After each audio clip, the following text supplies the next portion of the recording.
Shepard did everything right. More than we could have hoped for. Commander Shepard uncovered the truth. And still, it's not enough. We're at war. No one wants to admit it, but humanity is under attack. But they're sending him to fight Geth. Geth. We both know they're not the real threat. The Reapers are still out there. And it's up to us to stop them.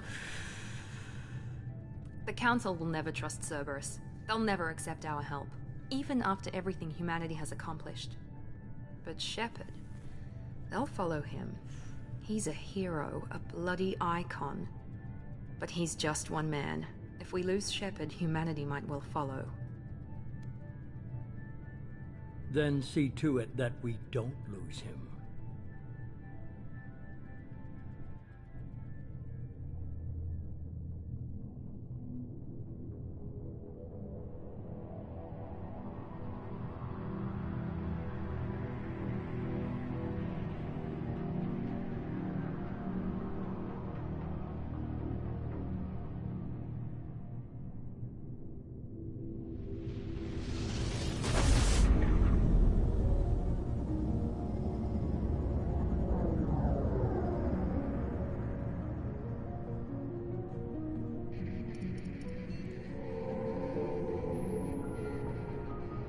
Disengaging FTL drives.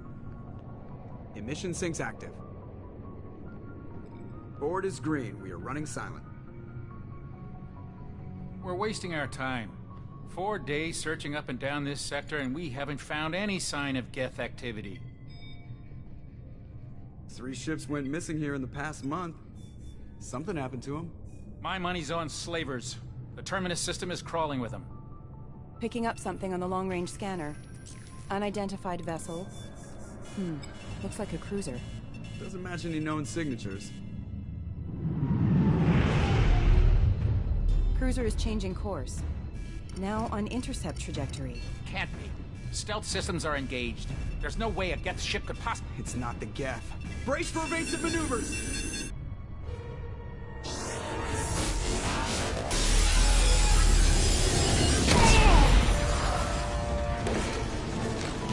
Presley! Kinetic barriers down. Multiple hull breaches. Weapons offline. Somebody get that fire out.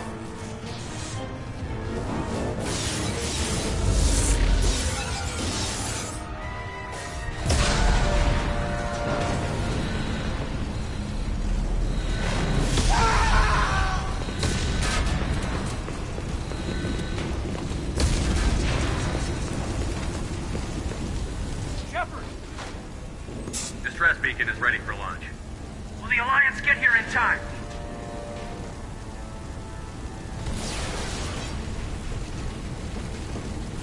The Alliance won't abandon us. We just need to hold on. Get everyone onto the escape shuttle. Joker's still in the cockpit. He won't abandon ship. I'm not leaving either. I need you to get the crew onto the evac shuttles. I'll take care of Joker. Commander! Kate, go.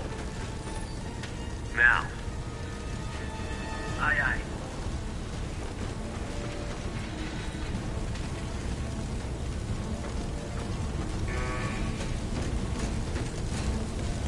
Everybody in! Go! Go! Go!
Come on, Joker. We have to get out. The Normandy's lost. Going down with the ship won't change that. Yeah, okay. Help me up. They're coming around for another attack!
Just another routine mission. Why do they always say that before a mission? Of course it's routine. You haven't done anything yet. It's everything that happens along the way. The choices you make, the paths you choose, that turn the routine into anything but. Of course, that's how it started. We were testing out the Normandy, Captain Anderson's new ship, when the distress call came in. An Alliance patrol on Eden Prime had been attacked. They'd seen something they couldn't explain. And whatever it was massive. I hit the ground with my lieutenant, Kaidan Alenko. A good kid, loyal, by the book, with a talent for biotics. We came across the lone survivor of the patrol, Gunnery Chief Ashley Williams. A soldier to the core. Tough, disciplined, ready to take on whatever came her way. Ashley joined up with us and took us to the spot where she lost her squad. That's when we saw it. The ship. Like nothing I'd ever seen. It was massive, scorching the colony and everything around it as it blasted away. We followed the path of destruction to an artifact, a beacon left by a long-dead race called the Protheans. The colony had dug it up, and whoever attacked them had tried to take it. Chief Williams made the mistake of getting too close. It hit her with some type of energy. I grabbed her and threw her out of the way. That's when it hit me. Hard. Every muscle in my body went rigid. I couldn't move, could barely breathe. Everything went black. And then I saw something. A vision. Dream. A nightmare. By the time I woke up, we were halfway to the Citadel on our way to meet the Council. I was expected to explain what I'd seen. Anderson came along. So did Adina, our political representative on the Citadel. With those two heavyweights, it seemed reasonable we could persuade the Council that the ship we'd seen was a potential threat, as was the individual behind the attacks. The main suspect for the Eden Prime massacre was a Turian Spectre named Saren. He'd been seen by one of the survivors from the colony at Eden Prime, and there was some evidence to suggest that the ship was connected to Saren. But even Adina's pointed accusations weren't enough to convince the Council. They just couldn't believe one of their chosen elite Spectres could be guilty of something like that. They needed proof, which meant I needed proof. Fortunately, I wasn't alone in my search. Garrus, another Turian, wanted to help. A top agent for Citadel Security. Despite orders from his superiors that he shouldn't get involved, he told me he was suspicious of Saren, and he had some useful leads. More importantly, he was willing to share them. That led me to Rex, the biggest, nastiest-looking Krogan bounty hunter I'd ever seen. He turned out to be more than just a brute. It was his intel that led to a fugitive with incriminating evidence on Saren. The fugitive turned out to be an energetic little Quarian named Tali. A tech expert with a knack for hacking, she'd procured some information on Saren. Evidence that proved Saren was dirty. Tali's evidence proved that Saren was responsible for the massacre on Eden Prime, and that the immense warship we'd spotted was in fact Saren's flagship. But it went much further. Saren was trying to find a way to bring back a race of sentient machines from dark space. Machines allegedly responsible for cleansing the galaxy of all organic life. These Reapers were blamed for wiping out all life 50,000 years ago, including the Protheans, then disappearing back through the mass relays to dark space, leaving no trace they'd ever been. That explained why Saren was after the beacon, and it made some sense out of my visions. But not much else. We couldn't convince the Council that the Reapers were a threat, but they agreed Saren had to be stopped. They stripped him of his Spectre status and gave me the honor of becoming the first human Spectre. My first task? Bring down Saren. Anderson decided to stay behind, giving up his ship, the Normandy. He told me I would need it more than he would. He also pointed me in a direction. Liara, a Prothean expert, adept in biotics, and maybe most importantly, daughter of Benezia, Saren's top lieutenant. And like most Asari, as beautiful as she is intelligent, and born with a unique ability to meld with other species. Liara was able to help me decipher some of the vision the beacon had given me. Nothing concrete, but it gave me some clues. And a new appreciation for the Asari. Her technique for accessing my vision was unexpected, but not at all unpleasant. Ashley was a little concerned about the connection I shared with Liara. As commander, I knew either relationship had the potential to interfere with the mission. I decided discretion was the better part of valor, and kept my focus on our goal, finding Saren. Thanks to Liara's help, we had our next lead, Benezia.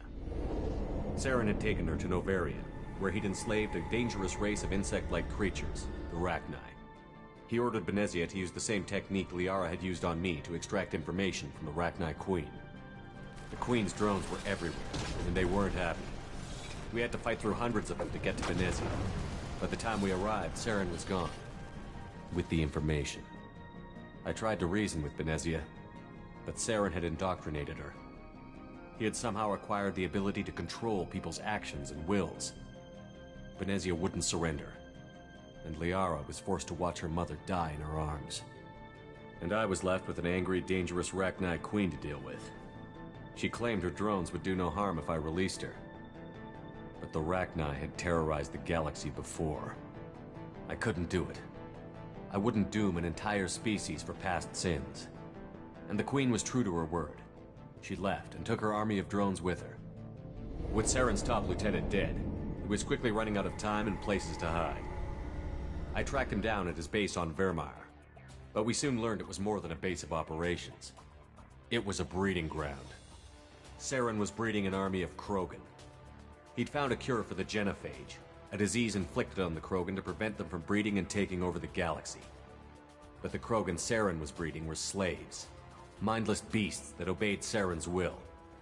I had to destroy the base, and all its research. Rex disagreed.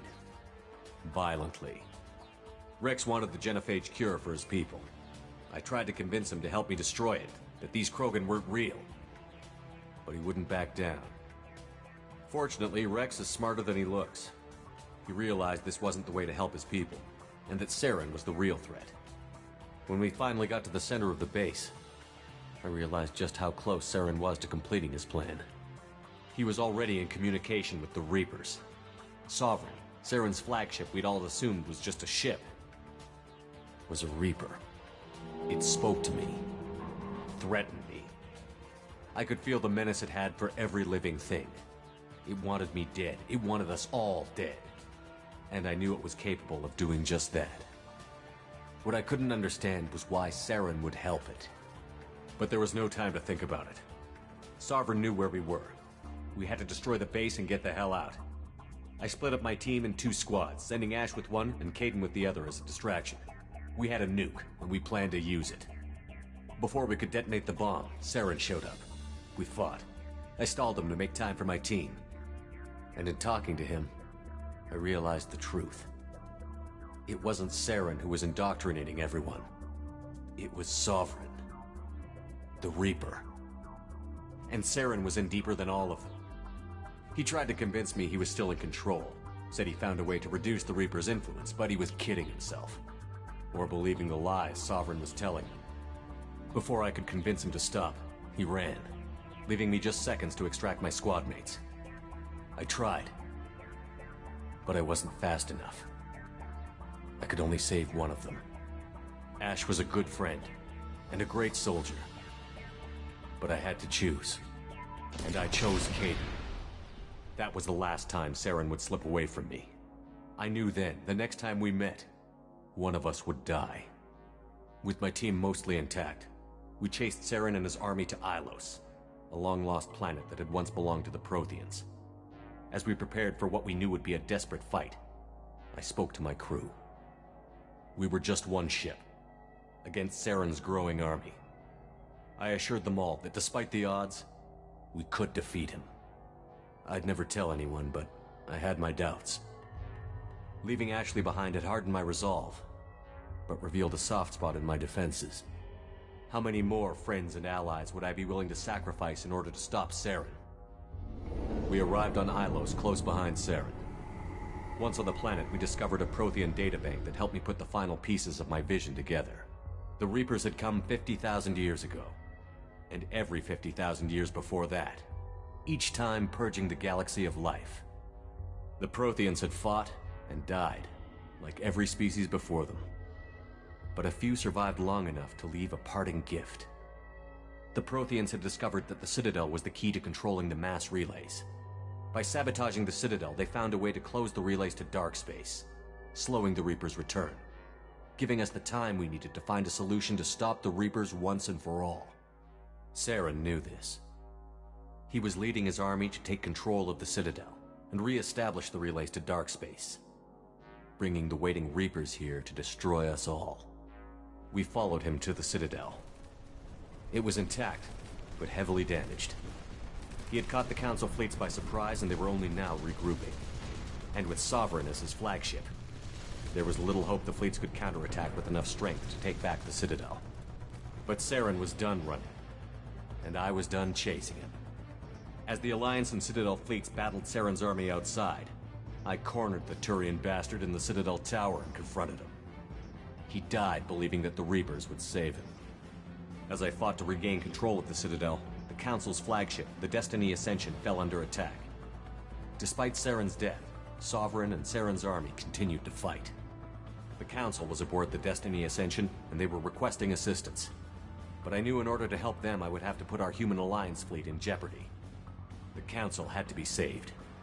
They represented the hearts and minds of the galactic community. Without them, the fleets would be in disarray. Even with the Citadel back in my control, Saren defeated, and the Normandy leading the combined galactic fleet, the battle against Sovereign, a single Reaper, was relentless. It took the combined fleets of humanity and the other races, but in the end, Sovereign fell. But the costs were immense. While humanity's efforts in the war earned us our first seat on the Council, it was a hollow victory. The Reapers were still out there.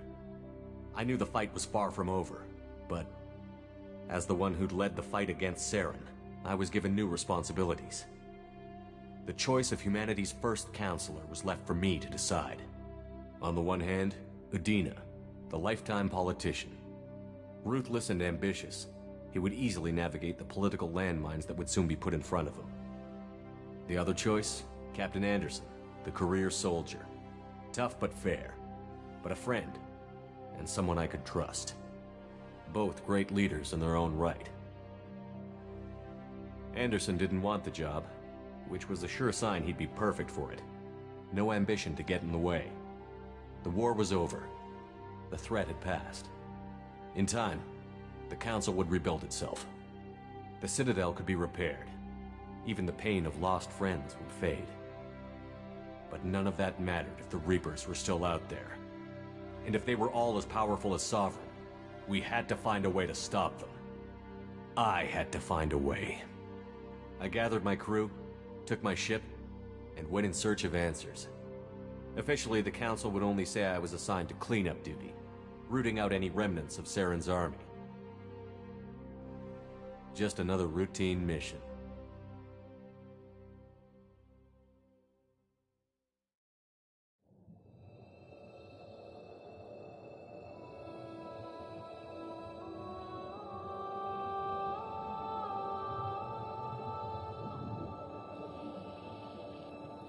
Commander Shepard has been recovered.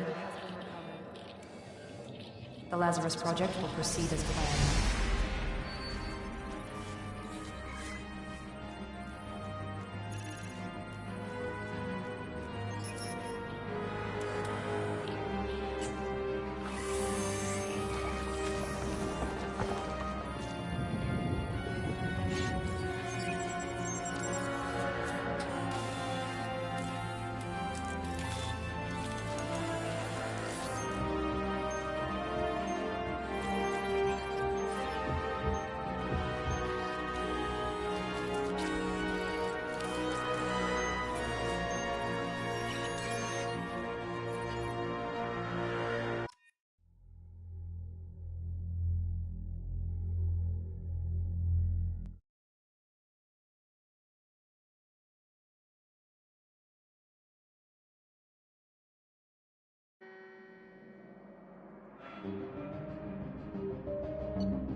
Something's wrong.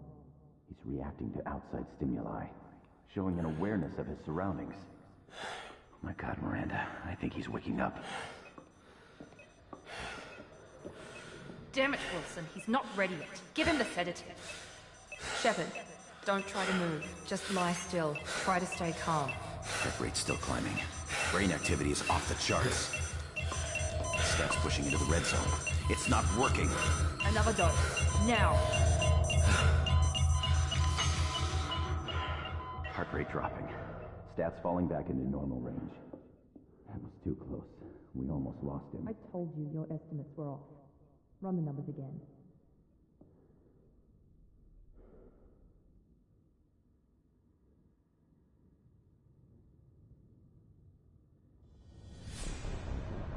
Wake up, Commander. Shepard, do you hear me? Get out of that bed now. This facility is under attack. Shepard, your scars aren't healed, but I need you to get moving. This facility is under attack. There's a pistol in the locker on the other side of the room. Hurry! Grab the pistol and armor from the locker. You don't have time to wait around, Shepard. Grab your weapon and armor. This pistol doesn't have a thermal clip.